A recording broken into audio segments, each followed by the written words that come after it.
Anonymous Soldiers for the United Nations.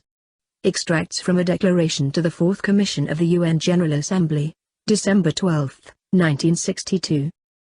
The UN resolution on decolonialization has created a new situation for our struggle. Having been condemned, the colonial system, whose immediate and total elimination is demanded by this resolution, is now an international crime. We have thus obtained a legal basis for demanding the elimination of the colonial yoke in our country and for using all necessary means to destroy that yoke. But this applies not only to us. On the basis of the resolution, the United Nations and the anti-colonialist states and organizations, all the forces of peace in the world can and must take concrete action against the Portuguese state. Illegally and against the interests of civilization, the Portuguese state is continuing to perpetrate both in our country and in other African countries the crime of colonialization, thus endangering international peace and security. We are certain that the Portuguese government cannot persist with impunity in committing an international crime. We are also certain that the United Nations has at its disposal all the means necessary to conceive and carry out concrete and effective measures both to make the principles of the Charter be respected and to impose international legality in our countries and to defend the interests of peace and of civilization. We are not here to ask the UN to send troops to free our countries from the Portuguese colonial yoke. Perhaps we could ask for it, but we do not think it necessary, for we are confident that we will be able to free our countries. We invoke only one right, the right to obtain collaboration and concrete assistance from the UN in order to hasten the liberation of our countries from the colonial yoke and thus to lessen the human and material losses which a long struggle can cause. Our struggle has lost its strictly national character and has moved on to an international level. The struggle taking place in our country today is the struggle of progress against misery and suffering, of freedom against oppression.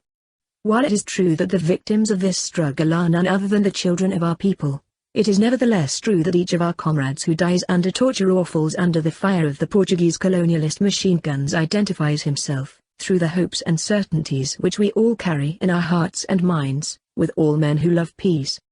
We are not just fighting for the realization of our aspirations to freedom and national independence.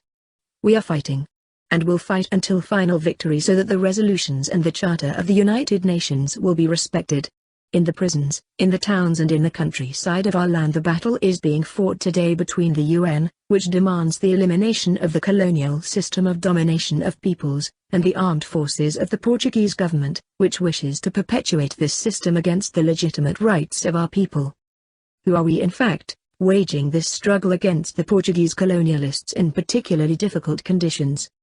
When in Elizabeth of Valour in the Congo bush a soldier of Indian, Ethiopian or other nationality falls under the fire of the enemy, he is one more victim who has given his life for the cause of the UN. He dies for a just ideal, since he believes that the UN resolutions on the Congo were aimed at achieving unity, peace and progress for the Congolese people in the independence which they reconquered and to which they have a right to have its resolutions respected. The UN has mobilized soldiers, pilots, administrators, technicians and experts of all sorts, and is spending enormous sums each day.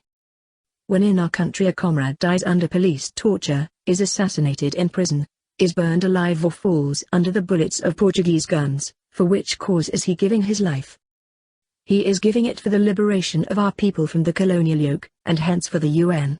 In fighting and dying for the liberation of our countries we are giving our lives, in the present context of international legality, for the ideal which the UN itself has defined in its charter, in its resolutions, and in particular in its resolution on decolonialization.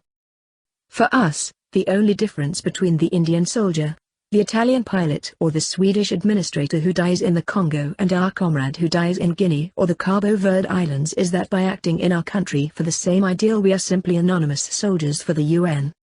The names of our comrades who have fallen victims of the Portuguese colonialists are not on the files of the UN. We have never been paid or equipped by the UN, nor do we have any budget assigned to cover the ever-increasing costs of our struggle. But in the uneven struggle which we are forced to wage we are nonetheless at the service of the UN, defending its prestige and the respect owed by all governments to the resolutions of an international character which it has adopted.